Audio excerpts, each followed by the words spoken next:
Hello बच्चों, आज जो हम डिस्कस करने जा रहे हैं डायमेंशन का मेरिट और डिमेरिट।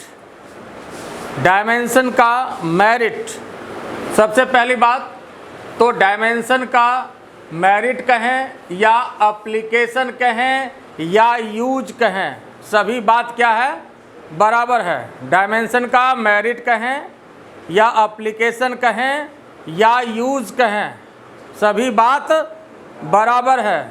ठीक है, तो एप्लीकेशन भी कह सकते हैं, यूज भी कह सकते हैं, मेरिट भी कह सकते हैं, बात एक ही है। और ये भी हम लोग देखें पहले के लेक्चर में कि कोई भी चीज़ का अगर फार्मूला आपको पता है, किसी भी चीज़ का फार्मूला अगर पता है तो आराम से हम लोग उसका डायमेंशन निकाल सकते हैं। ठीक है, और ये लिख लियो सभी लोग ना, लीजिए थोड़ा साइड हम हो लेते हैं, आप लोग लिख लीजिए। और सुकुमार बाल बच्चेदार बच्चे क्या स्क्रीनशॉट भी ले सकते हो? नहीं, बात समझ गया ना? हाँ, क्योंकि फिर समझा देंगे तो फिर ये लिखने लायक नहीं रहेगा, इसलिए सबका हो गया। ओके, चलिए तो अब यहाँ देखिए, तो एप्लीकेशन कहें, यूज कहें, मेरिट कहें, सभी बात क्या है, बराबर है। ठीक है, तो डायमेंशन का जो है ऐसे कई यूज है और मेजरली डायमेंशन का 4 यूज है। ठीक है, डायमेंशन का 4 यूज है। किसी किसी किताब में आपको 3 यूज भी मिलेगा, तो ऐसा नहीं कि न्यूटन साहब का लॉ है दिया हुआ है ना, ऐसे कई यूज है, इसलिए लिखा गया है क्या, मेजरली, मुख्य रूप से। ऐसे बाकी 3 भी कर सकते हैं, बढ़ा दे तो 5 भी हो जाएगा, है ना। तो यहाँ पर there are majorly 4 uses of dimension. तो अब यहाँ पर देखिए, कोई टीचर इसलिए बोले कि किताब में कहीं 3 भी लिखा हुआ, तो ऐसा नहीं कि वो गलत लिखा है, सो बात नहीं है, कोई उससे फ़र्क नहीं है। ठीक है, तो अब यहाँ पर देखिए, सबसे पहला यूज डायमेंशन का, to write the unit of physical quantity. किसी भी फिजिकल क्वांटिटी का यूनिट लिख सकते हैं। अगर डायमेंशन आपके पास है, अगर डायमेंशन आपके पास है तो किसी भी फिजिकल क्वांटिटी का यूनिट लिखा जा सकता है। आई बात समझ में? अगर डायमेंशन आपके पास है तो किसी भी फिजिकल क्वांटिटी का यूनिट लिख सकते हैं। कैसे लिख सकते हैं?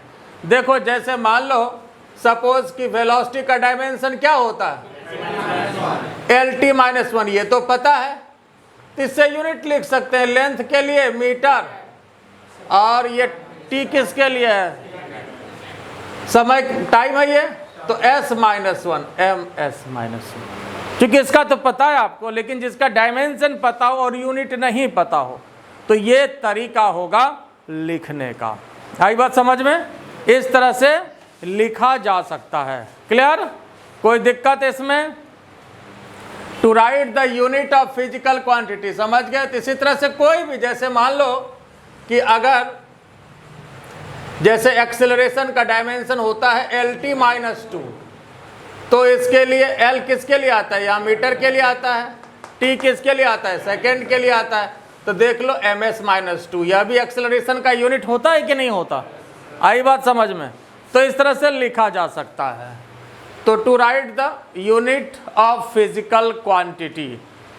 अब यहाँ पर देखिए, जो सेकेंड यूज है, टू चेक और टेस्ट द फिजिकल इक्वेशन और फिजिकल फार्मूला। किसी भी फार्मूला को या किसी भी फिजिकल इक्वेशन को हम चेक कर सकते हैं कि यह सही है या गलत है। और ये कैसे कर सकते हैं, तो इस पर हम स्पेशल डिस्कस करेंगे। इस पर कंप्लीट एक क्लास लगेगा डिस्कस करने में कि किस तरह से हम लोग चेक करते हैं, इस पर स्पेशल डिस्कस होगा।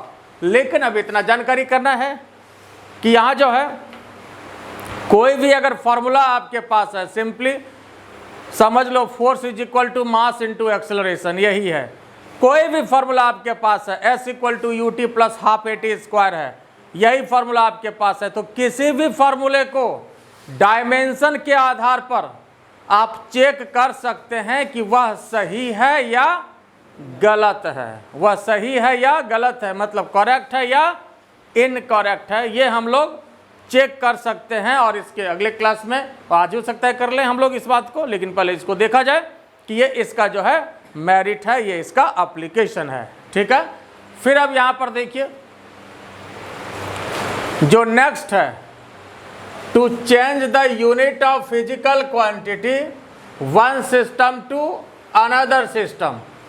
To change the unit of physical quantity one system to another system. किसी भी फिजिकल क्वांटिटी का यूनिट एक सिस्टम से दूसरे सिस्टम में आप चेंज कर सकते हैं।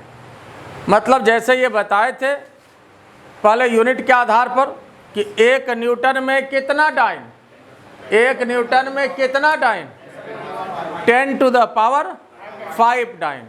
1 जूल में कितना अर्ग, 10 टू द पावर 7 अर्ग। तो वो कैसे निकाले थे, वो यूनिट के आधार पर निकाले थे, on the basis of unit. Unit के आधार पर निकाले थे, on the basis of unit निकाले थे। लेकिन यहाँ पर जो हम लोग निकालेंगे इसको डायमेंशन के आधार पर निकालेंगे, तरीका अलग होगा। ठीक है, बात वही होगी लेकिन तरीका अलग होगा। यहाँ पर हम लोग इसको डायमेंशन के आधार पर निकालेंगे। आई बात समझ में? ठीक है, तो to change the unit of physical quantity one system to another system, एक सिस्टम से दूसरे सिस्टम में, चाहे SI से CGS में भी कर सकते हैं, SI से FES में कर सकते हैं, किसी भी एक सिस्टम से दूसरे सिस्टम में हम लोग चेंज कर सकते हैं on the basis of dimension. आई बात समझ में? क्लियर? अब यहाँ पर देखो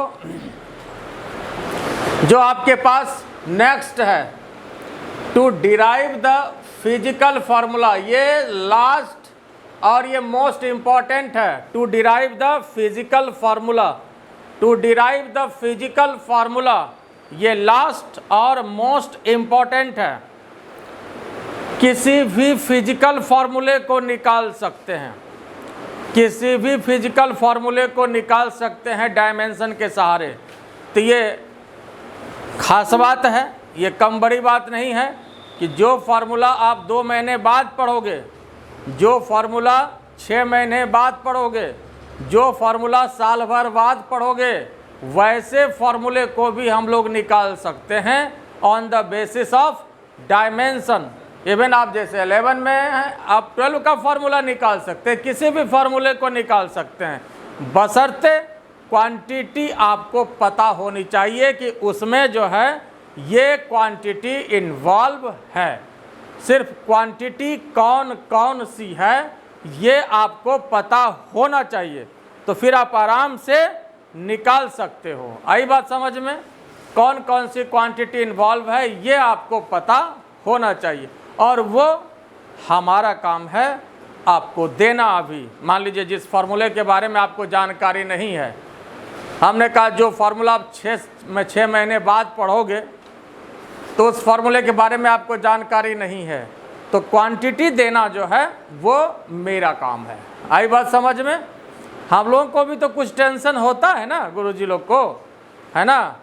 प्रॉब्लम में डाटा देना बनेगा कैसे, नहीं बनेगा, ये जो है हम लोगों का टेंशन है ना?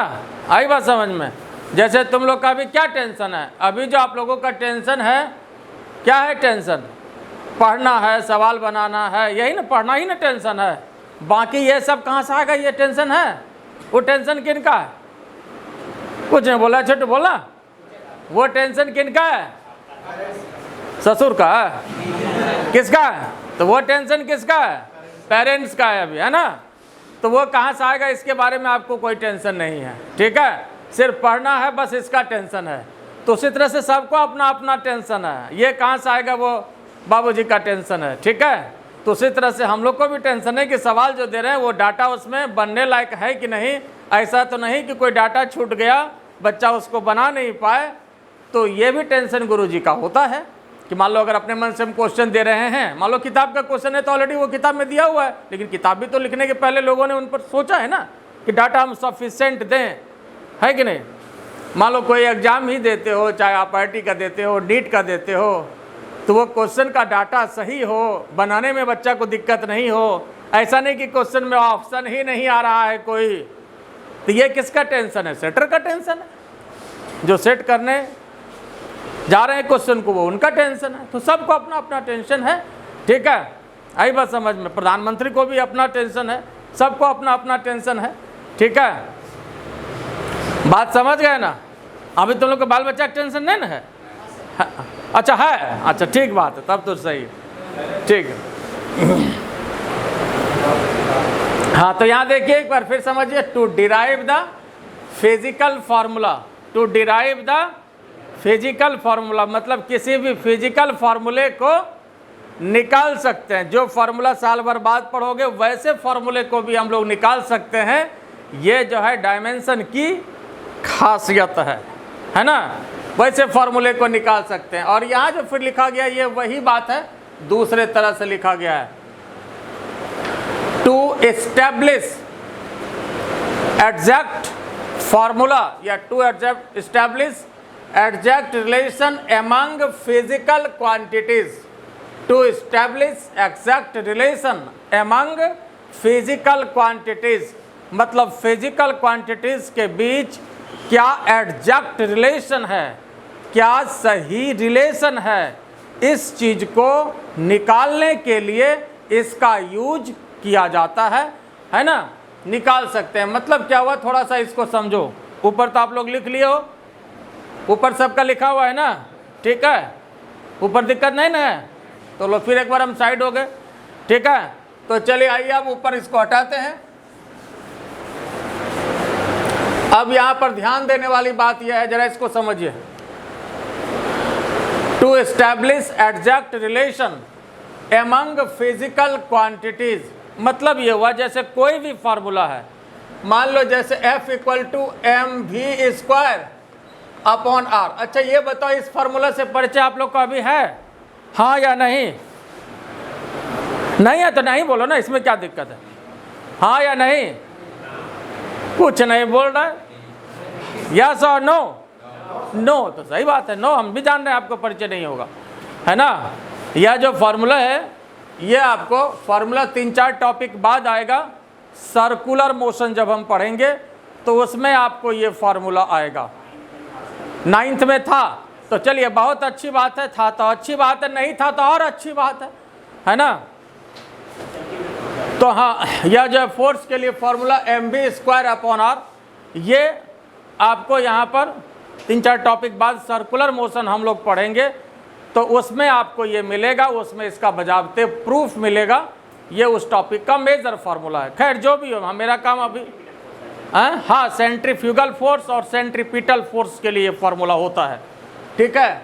तो खैर जो भी हो, अभी हम सर्कुलर मोशन आपको नहीं पढ़ाने जा रहे हैं, हम बताना क्या चाह रहे हैं इस चीज़ को समझिए, है ना। बाकी तो उस टॉपिक में बात होगी। यहाँ पर हम आपको कहना क्या चाह रहे हैं, तो यहाँ देखो आपको हम ये कहना चाह रहे हैं कि पहले तो ये बताओ कि इस फार्मूला में कितनी क्वांटिटी इन्वॉल्व है, कितनी क्वांटिटी इन्वॉल्व है, नंबर ऑफ क्वांटिटी 1 2 3 4। जवान आदमी जरा बोलो अच्छे से, ठीक है। तो कितने क्वांटिटी इन्वॉल्व है, 1 2 3 4, 4 क्वांटिटी है, ठीक है। तो अगर इस चारों क्वांटिटी के बीच अगर ये रिलेशन है मान लो, और ये फार्मूला जो है ये सही फार्मूला है, मान लो हमने आपको कह दिया कि ये सही फार्मूला है और ये वास्तव में सही फार्मूला है, इसमें कोई आपत्ति नहीं, ठीक है। अब सही कैसे हो तो बात की बात है, ठीक है, लेकिन ये फार्मूला सही है तो ये चारों के बीच का एक रिलेशन भी हुआ, ये चारों के बीच का एक रिलेशन भी हुआ। और अगर ये फार्मूला सही है तो मैं कहना ये चाह रहा हूं कि अगर ये फार्मूला सही है फिर आपको इसी क्वांटिटीज के बीच, इसी क्वांटिटी के बीच कभी ऐसा फार्मूला अगर मिल जाए mv/r³, mv/r³, देखो तो क्वांटिटी वही है ना, इसमें क्वांटिटी वही है ना, या दूसरी क्वांटिटी है, क्वांटिटी वही है ना। तो अगर हमने कहा आपको कि ये फार्मूला सही है तो किसी सूरत में ये फॉर्मूला सही नहीं हो सकता है। जबकि क्वांटिटी सेम इन्वॉल्व है, तो सेम क्वांटिटी अगर इन्वॉल्व हो और उसी क्वांटिटीज के बीच अगर ये रिलेशन सही है, अगर ये रिलेशन सही है, तो ये रिलेशन कभी भी सही नहीं हो सकता। आई बात समझ में?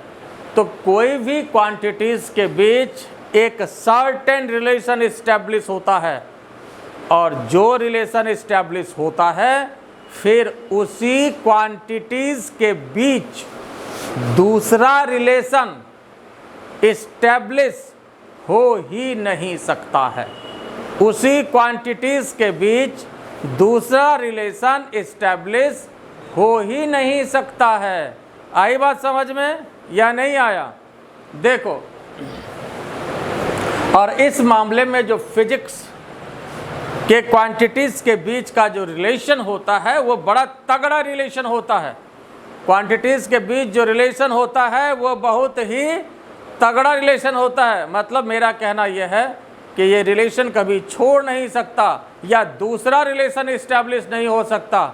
और इस मामले में ये आदमी के रिलेशन से ज़्यादा स्ट्रॉन्ग रिलेशन होता है। आदमी के रिलेशन की तो गारंटी नहीं है। अगर इधर से कोई दादा लगता है तो उधर से नाना भी लग सकता है। ऐसा सुनते हो कि नहीं?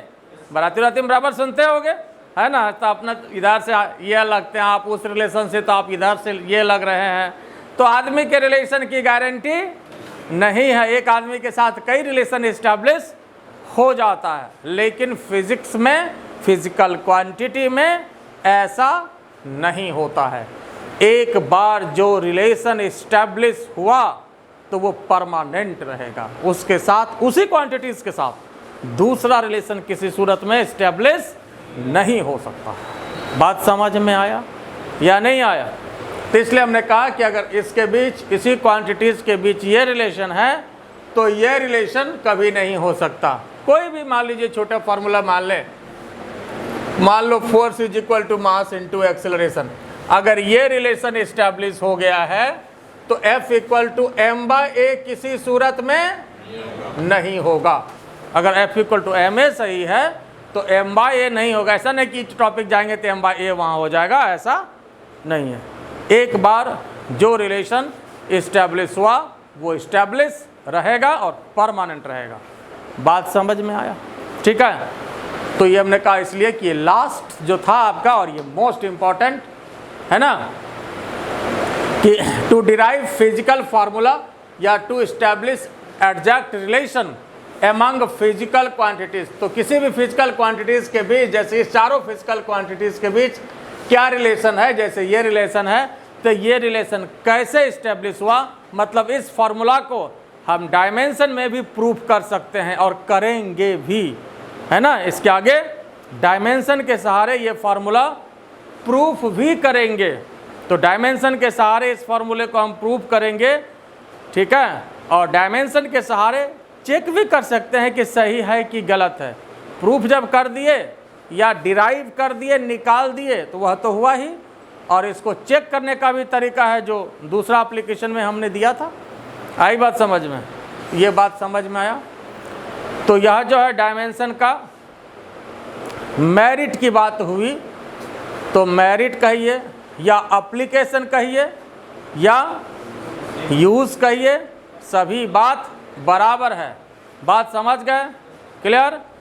अब जब इतना मेरिट है तो कुछ डिमेरिट भी होना चाहिए। जब इतना मेरिट है तो कुछ डिमेरिट भी होना चाहिए। इसलिए किसी के पास भी ऐसा नहीं होता है कि सिर्फ मेरिट ही मेरिट हो, उसके पास कुछ ना कुछ डिमेरिट भी होता है ना। ऐसा कोई आदमी भी नहीं जिसके पास कि सिर्फ मेरिट ही मेरिट हो, कुछ ना कुछ डिमेरिट भी होता है ना। जैसे मान लो, या इसको आप डिमेरिट कहिए या इसको आप लिमिटेशन भी कह सकते हैं, बात एक ही है। जैसे मान लो मैं फिजिक्स पढ़ा सकता हूँ ये अगर मेरिट है तो मैं हिस्ट्री नहीं पढ़ा सकता, ये मेरा डिमेरिट है, या ये मेरा लिमिटेशंस है कि मैं फिजिक्स तो पढ़ा सकता हूँ लेकिन हिस्ट्री नहीं पढ़ा सकता, संस्कृत नहीं पढ़ा सकता, ये मेरा डिमेरिट हो गया, या इसको लिमिटेशन कहिए, है ना। जैसे बहुत आदमी देखते हो कि बहुत टैलेंटेड है, सही बात है, लेकिन वो इमोशनल ज़्यादा है, वो इमोशनल ज़्यादा है, तो ये क्या हो गया, उसका डिमेरिट हो गया। आई बात समझ में, ये क्या हो गया, उसका डिमेरिट हो गया, है ना। मान लो कोई बहुत टैलेंटेड है, उसको गुस्सा ज़्यादा आता हो, नहीं, तो ये उसका डिमेरिट हो गया। इसको आप ड्रॉबैक भी कह सकते हैं, डिमेरिट भी कह सकते हैं। तो इस तरह से डायमेंशन के पास मेरिट भी है और डिमेरिट भी है। तो जब इतना मेरिट है इसके पास, तो इसके पास कुछ डिमेरिट भी है। इसको लिमिटेशन कह सकते हैं, डिमेरिट कह सकते हैं, ड्रॉबैक कह सकते हैं, ये सभी बात एक ही है। और ड्रॉबैक में आपके पास कई ड्रॉबैक है, ऐसा नहीं कि कोई नंबर फिक्स है। नंबर जैसे हमने मेजर रूप से 3 लिया, इसी को हम बढ़ा करके 5 भी कर सकते हैं, है ना, 4 भी कर सकते हैं, 5 भी कर सकते हैं। तो ये इस तरह से मेजर रूप से इसको 3 ड्रॉबैक में हमने इसको सबको समेटा है, ज़्यादा भी किया जा सकता है। आई बात समझ में। तो पहले ये हो गया, ये लिख लिए, इसको एक बार भी लिख लीजिए, फिर थोड़ा सा हम इसको डिस्कस कर रहे हैं आप लोग को कैसे। तो अभी हम बात किए मेरिट की, एप्लीकेशन ऑफ डायमेंशन की, और अब जो बात होगी डिमेरिट की, थोड़ा इसको समझ लें, ठीक है। डिमेरिट या लिमिटेशन बात एक ही है, और हमने ये कहा ही कि किसी के पास अगर मेरिट है बहुत, तो कुछ न कुछ डिमेरिट भी होता है, या लिमिटेशंस आप इसको कहिए, ठीक है। मान लो धोनी अच्छा क्रिकेट खेल सकता है, विराट कोहली बढ़िया क्रिकेट खेल सकता है, शाहरुख खान जैसा नाच नहीं सकता है, ये उसका डिमेरिट है या ये उसका ड्रॉबैक कहिए, है ना। बात समझा कि नहीं। अब शाहरुख खान बढ़िया एक्टिंग कर सकता है, ये उसका मेरिट है, आई बात समझ में। धोनी जैसा छक्का नहीं मार सकता, क्रिकेट नहीं खेल सकता, ये उसका डिमेरिट कहिए या लिमिटेशन कहिए या ड्रॉबैक कहिए। हर आदमी के पास हर गुण नहीं होता है। तो डायमेंशन का जब इतना मेरिट है तो इसका कुछ डिमेरिट भी है, हालांकि मेरिट के सामने इसका डिमेरिट कहा जाए तो बहुत कम, ठीक है। अब इसके डिमेरिट में आइए, आपके पास सबसे पहला ये है कि on the basis of dimension, on the basis of dimension we cannot find numerical value और न्यूमेरिकल कांस्टेंट,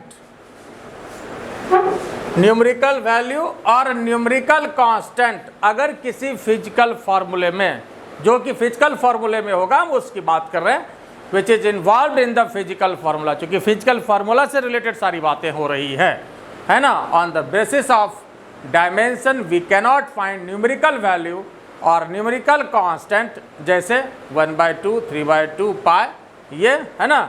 और चाहे तो ये लगा सकते हैं आप कि which is involved in the physical formula, which is involved in the physical formula, जरूरी नहीं है, हाँ, चूँकि बात तो हम लोग फिजिकल फार्मूले की ही कर रहे हैं। बात समझ में आया या नहीं। तो अब यहाँ पर देखो, जैसे किसी भी फिजिकल फार्मूले में अगर कोई न्यूमेरिकल वैल्यू है, अब कैसे, तो जैसे काइनेटिक एनर्जी का फार्मूला होता क्या, 12 mv² होता है। तो यहाँ पर ये हाफ क्या है, न्यूमेरिकल कांस्टेंट है या न्यूमेरिकल वैल्यू है।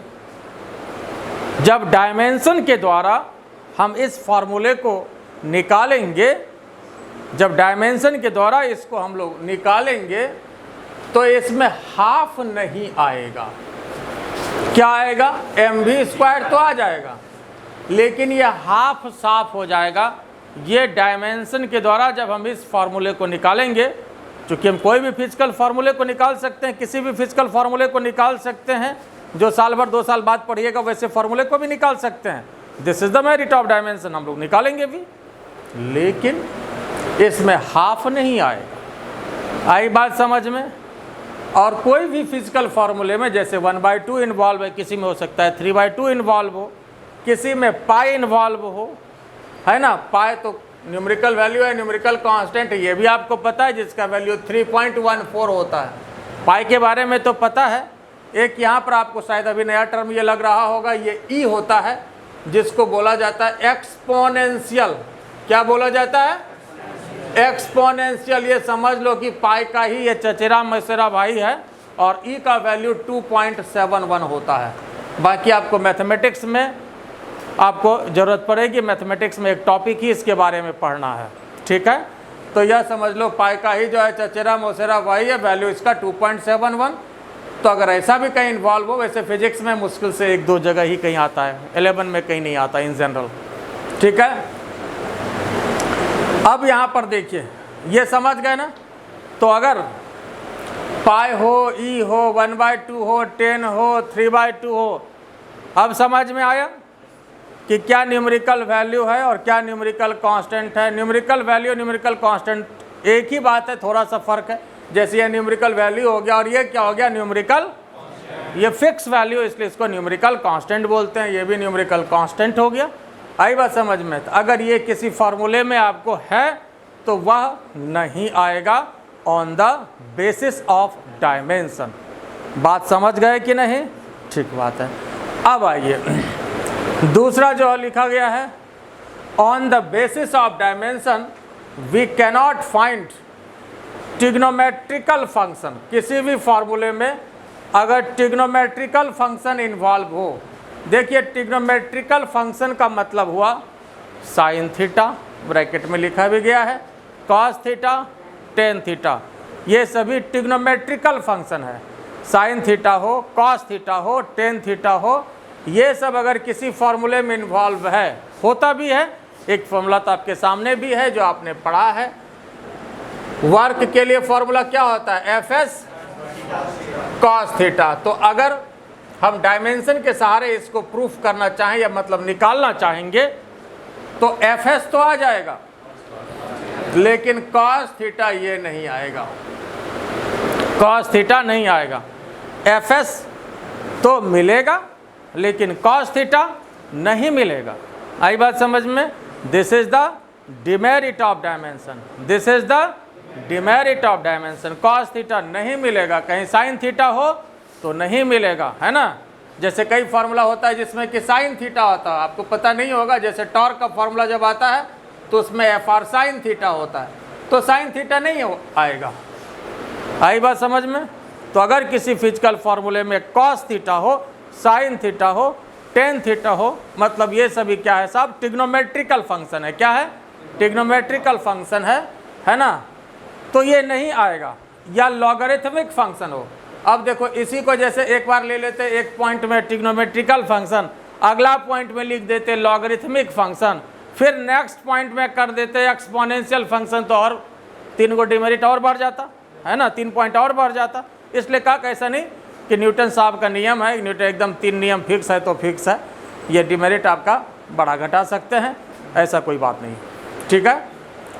अगर लॉगरिथमिक फंक्शन हो, लॉग से आपको तो परिचय है ना, लॉग से परिचय है, यस और नो? क्लास 10 में लॉग पढ़े हो कि नहीं? क्लास 10 में कुछ थोड़ा बहुत जानकारी लॉग के बारे में नहीं भी है तो कोई बात नहीं, नाम सुने हो ना, ठीक बात है। तो अगर किसी फार्मूले में लॉग हो, लॉगरिथमिक फंक्शन, किसी फार्मूले में अगर लॉग हो तो वैसे स्थिति में लॉग वाला टर्म नहीं आ सकता है डायमेंशन के सहारे। ये डायमेंशन का ड्रॉबैक है।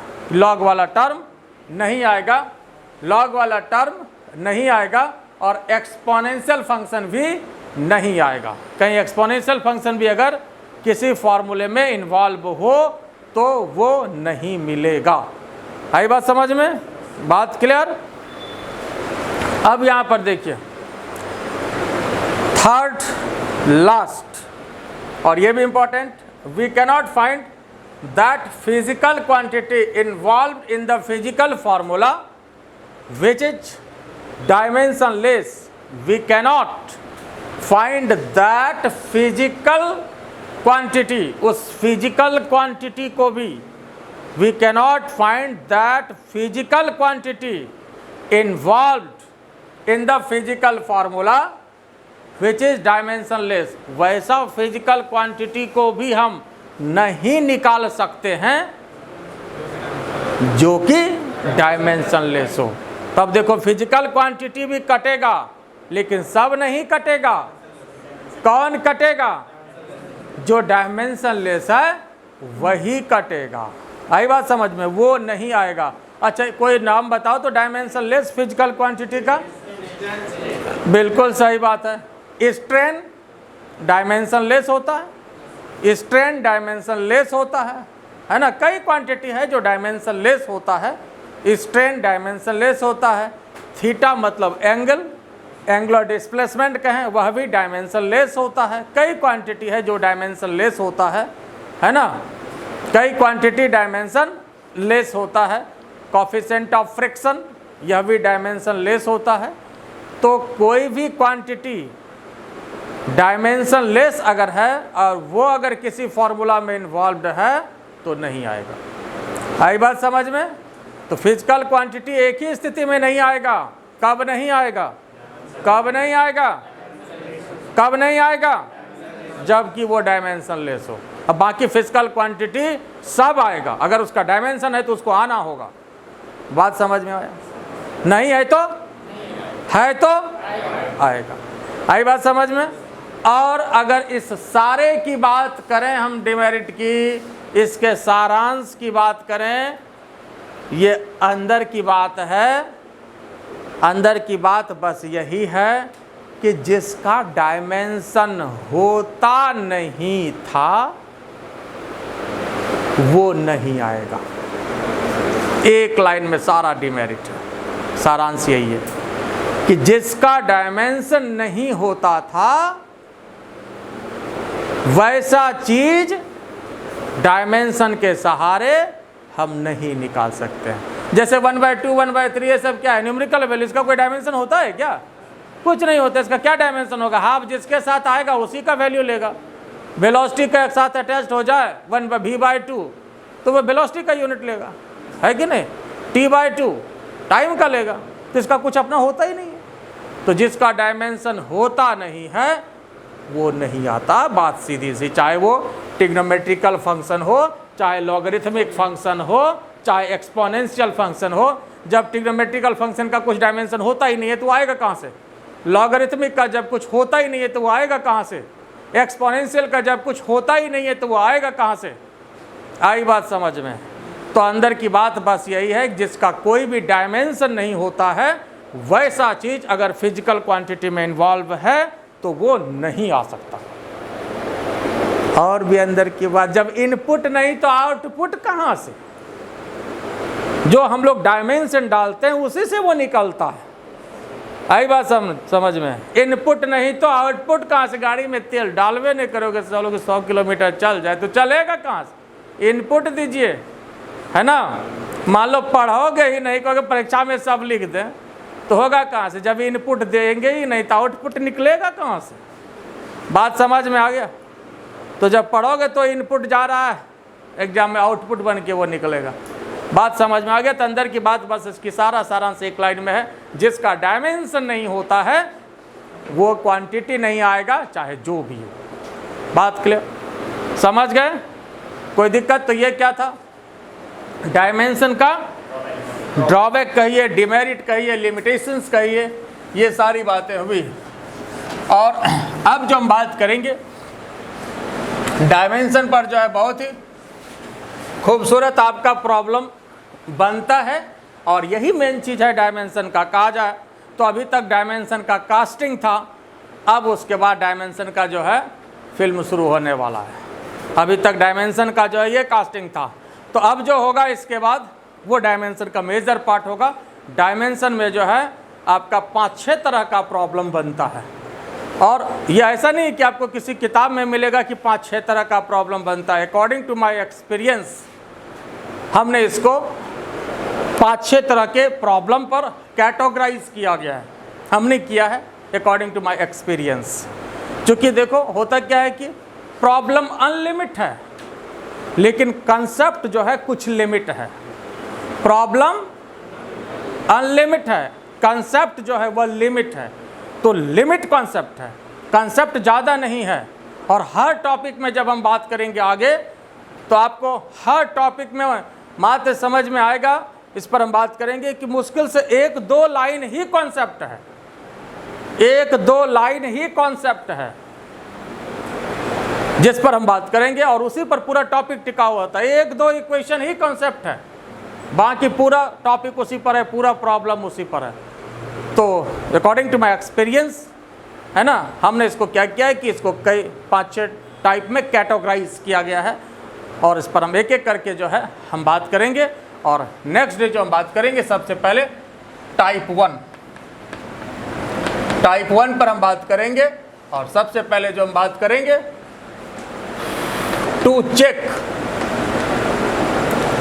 और टेस्ट द फिजिकल क्वांटिटी और फिजिकल फार्मूला। फिजिकल क्वांटिटी और फिजिकल फार्मूला, टू चेक और टेस्ट द फिजिकल क्वांटिटी और फिजिकल फार्मूला। डायमेंशन के आधार पर किसी भी फार्मूले को हम लोग चेक कर सकते हैं, किसी भी फार्मूले को चेक कर सकते हैं, किसी भी क्वांटिटी को चेक कर सकते हैं। और एक बात मन में आपको आ सकती है कि सर टू चेक और टेस्ट द फिजिकल फार्मूला और फिजिकल इक्वेशन, यहाँ पर इक्वेशन कर दीजिए, ज़्यादा अच्छा होगा। वैसे अगले दिन इस पर हम बात करेंगे, लेकिन ज़्यादा अच्छा इक्वेशन है। टू चेक और टेस्ट द फिजिकल इक्वेशन और फिजिकल फार्मूला। तो एक बात मन में आपको हो सकता है कि फिजिकल इक्वेशन और फिजिकल फार्मूला दोनों में फ़र्क क्या है?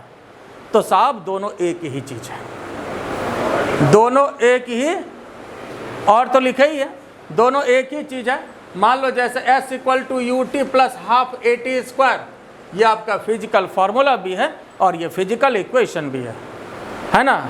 जैसे F = MA, ये फिजिकल फार्मूला भी है और यह फिजिकल इक्वेशन भी है। आई बात समझ में? तो पहले तो ये समझ के दोनों एक ही बात है। अब इस पर हम बात करेंगे अगले दिन, चेक करेंगे कि कोई भी फार्मूला कैसे चेक कर सकते हैं, वेदर इट इज़ करेक्ट और इनकरेक्ट, वो सही है या गलत है, ये हम लोग चेक करके देखेंगे, टेस्ट करके देखेंगे। पहले यहाँ तक देख लो, कोई दिक्कत है तो चलिए, अगर आपको लगे कि इस तरह का वीडियो आपको मिलता रहे, सबसे पहले तो है ना सब्सक्राइब कर लीजिए, लाइक कर लीजिए, और हाँ, और कमेंट करके बताइएगा भी, क्योंकि आपकी एनर्जी से हमें एनर्जी मिलती है ना। आप लोग जवान आदमी हो तो हमें भी एनर्जी आप लोगों से मिलती है।